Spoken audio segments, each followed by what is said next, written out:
후쿠시마 원전 사고 5주년이죠. 아직도 일본에선 복구 작업이 한창이지만 앞길이 막막합니다. 복구 작업의 핵심인 후쿠시마 원전의 폐로 처리도 기억이 없다고 합니다. 네, 전례 없는 대형 원자로 사고, 5년이 지난 지금 어떻게 대처했을까요? 또 우리나라의 과제는 어떤 것들이 있을까요? 전문가 연결해서 알아보도록 하겠습니다. 울산과학기술원 기계원자력공학부 방인철 교수 전화 연결됐습니다. 교수님 안녕하십니까? 예, 안녕하십니까? 네, 벌써 이 후쿠시마 원전 사고 5주년을 맞았습니다. 그동안 일본이 원전 사고 이후 대처를 좀 잘했다고 평가하시는지요?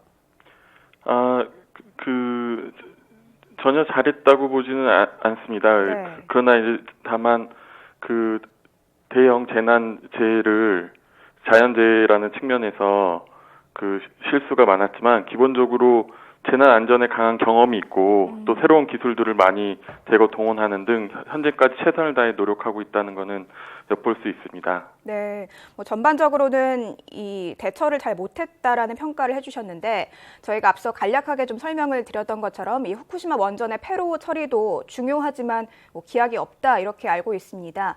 앞으로 어떻게 진행이 될지 또 복구까지는 몇 년 정도 더 걸릴 것으로 보시는지요?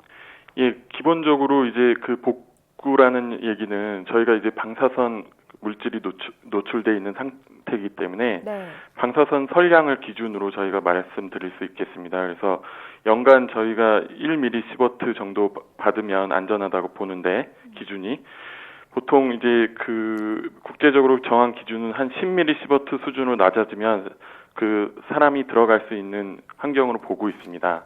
그래서 일반 주민들의 경우에는 후쿠시마 주변 주민들의 경우에는 아마 제염 기술들을 동원해서 제염 작업을 통해서 연간 10mSv 수준으로 방사선 핵종 세슘이나 스트론튬의 반감기가 한 30년 정도 되니까 한 3, 40년 동안 이런 작업들을 통해서 또는 자연적으로 줄어든 반감기를 통해서 연간 10mSv 수준으로 낮아지면 그 인간이 접근을 할 수 있다고 보고 있습니다. 살 수 있는 환경이 될 수 있다고 보고 있고 실제 원자로 내의 그 해결료 처리에는 상당 기간 소요될 것으로 보입니다. 그래서 그 50년 이상 내다보고 있습니다. 네, 상당히 오랜 시간이 걸릴 것 같은데요. 이 후쿠시마 원전 사고가 각국의 에너지 정책에도 또 큰 영향을 미쳤는데 이 세계적인 또 반핵 분위기 속에서 우리나라는 원자력 발전소가 계속 늘어나고 있습니다. 이렇게 원자력 발전소가 계속해서 생기는 이유가 있을까요? 예, 후쿠시마 사고로 반핵의 분위기가 커졌다는 데에는 당연히 공감을 하고 있는데요. 실제 현실을 볼 때 예를 들어서 중국은 수십 기를 건설 중에 있고 곧 약 80기의 원전을 보유하게 됩니다. 우리나라는 지금 현재 24기가 있고요. 향후 400기 정도의 중국은 원전을 보유할 예정인데 이렇게 하더라도 16%의 중국 내 전력분이 감당을 할 수 없게 됩니다. 그리고 영국도 후쿠시마 이후에 오히려 그 신규 원전을 작년 중국 시진핑 그 주석이 방문을 했었죠. 그래서 중국으로부터 투자를 받아서 신규 원전을 짓기로 했고 미국도 신규 원전을 짓고 있습니다. 무엇보다 작년 2015년 파리 유엔 기후 협약에서 온실가스 배출 감소를 통해 향후 산업화 이전과 비교해 온도 상승을 2도씨보다 작게 한다는 협정을 맺었습니다. 이에 대한 실질적 대안이 마땅치 않고 국내의 경우는 더더군다나 타 에너지원을 활용할 수 있는 현실적 방안이 없다는 데에 있습니다. 네. 또한 전기요금 상승으로 인한 예상되는 경제적 어려움을 아직 수용하지 못한다는 것이 현실입니다. 네, 현실적인 대안이 마땅히 없기 때문에 원자력 발전소가 계속 늘어나고 있다, 생기고 있다 이렇게 설명해 주셨는데 아무래도 일본의 사례에서 볼 수 있듯이 이 지진이라든가 자연재해로 인해서 원전 사고가 발생하면 정말 막대한 피해가 발생할 수밖에 없거든요. 이 5년 전에 후쿠시마 원전 사고 때도 우리나라 수산물이라든가 산업 등에 굉장히 큰 악영향을 줬습니다. 만약에 인근 이웃나라 중국에서 원전 사고가 난다면 어떻게 될지 우리가 그에 따른 대처를 미리 하고 있는지도 궁금한데요.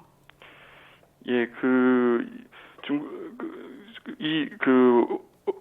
원전에서 사고가 난다는 거는 이제 특히 방사선 핵종들이 네. 그 원자로 경락 건물 밖으로 나와서 그 일반 주민들과 환경에 이제 그 영향을 미치게 되는 건데 네. 이건 마치 우리나라가 최근에 겪고 있는 이제 황사와 대기 오염 문제하고 유사합니다. 그래서 방사선 핵종들이 먼지 형태, 그러니까 작은 미세 입자 형태로 돌아다니게 되는데요. 대기 중에 부유해서 그래서 이제 중국에서 사고가 나는 경우에는 이 황사와 같이 우리나라에 유입이 될 수가 있습니다.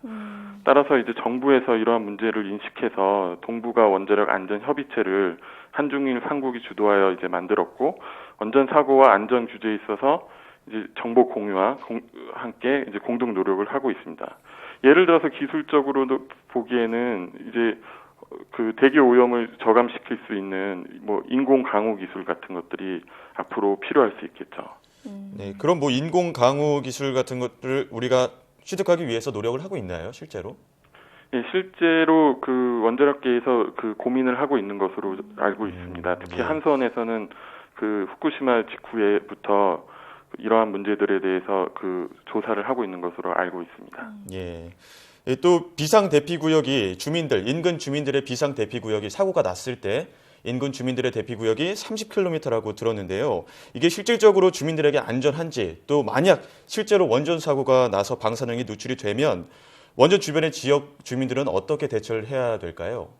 예, 제가 앞서 이제 비유했듯이 이제 방사선 비상 문제는 요즘에 이제 황사, 미세먼지 대기 오염 문제와 유사하다고 보시면 굉장히 이해하기 쉽고 어떻게 대처하셔야 될지 쉽게 감이 떠오릅니다.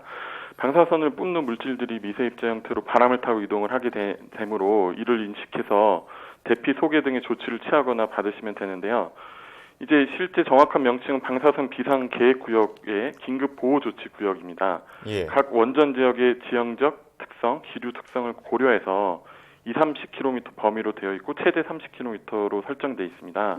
근데 이 기준이 이제 그 국제 그 원자력 기구 IAEA 기준으로 정해져 있고 국제적으로 통용되는 기준으로서 이제 30km 이내의 지역의 경우에는 그 방사능 방제 지휘 센터의 통제 아래 그 대피 소개 등의 그 조치를 받게 됩니다.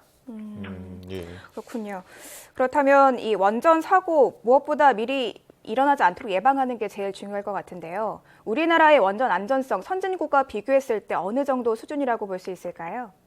예, 미국, 프랑스 등과 비교해서 후쿠시마 전이나 후에 있어 가동률, 이용률 측면에서 보면 최고 수준을 유지하고 있고 후쿠시마 사고 교훈을 바탕으로 방수문, 방파제 높이, 비상전원 등 50여 가지의 보안 사항을 수정 완료했으며 그다음에 이제 프랑스에서 시작된 1만 년 빈도의 0.3G 그러니까 후쿠시마 사태를 일으킨 그 대지진의 경우를 고려해서 이 발생할 경우를 고려해서 이제 여러 가지 기기의 성능을 테스트하는 스트레스 테스트를 이제 우리나라가 전면적으로 도입해서 전호기로 이제 확대 평가 보완하는 중에 있습니다. 그래서 이를 봤을 때 국제적으로 최고 수준이라고 할 수 있겠습니다. 예. 물론 안전성에 있어서는 우리나라가 뭐 국제적으로 최고 수준이라고 말씀해 주셨지만 그래도 이 원자력을 대체할 신재생 에너지는 없습니까? 예, 제가 지금 근무하고 있는 울산시 울주군에 저 학교와 같은 행정구역에 있는 신고리 3, 4호기가 이제 곧 발전을 시작하게 되어 있는데 이 그 발전소의 노형은 APR 1400이라고 해서 한국이 그 원전을 UAE에 수출한 그러한 노형과 동일합니다. 결국 그 UAE나 또 원자연구원의 중소형 원전이 스마트를 도입하려는 사우디의 이런 경향을 보더라도 그 대안이 없다라고 쉽게 이해가 가실 겁니다. 중국 국가가 천연자원과 풍부한 일조량으로 태양광, 태양열 등의 유리한 장점에도 불구하고 원자력을 도입한다는 것을 생각해 보면 저희가 이제 그 대안이 없다는 것을 충분히 이해할 수 있을 거라고 봅니다. 예. 그렇다면 뭐 어쨌든 안전성에 있어서는 국제적으로 뭐 위상이 높다라고는 하셨지만 더욱더 이 안전성을 높이기 위해서 노력을 좀 해야 될 것 같습니다. 지금까지 맞습니다. 울산과학기술원 기계 및 원자력공학부 방인철 교수와 이야기 나눴습니다. 교수님 이야기 감사합니다. 예, 감사합니다.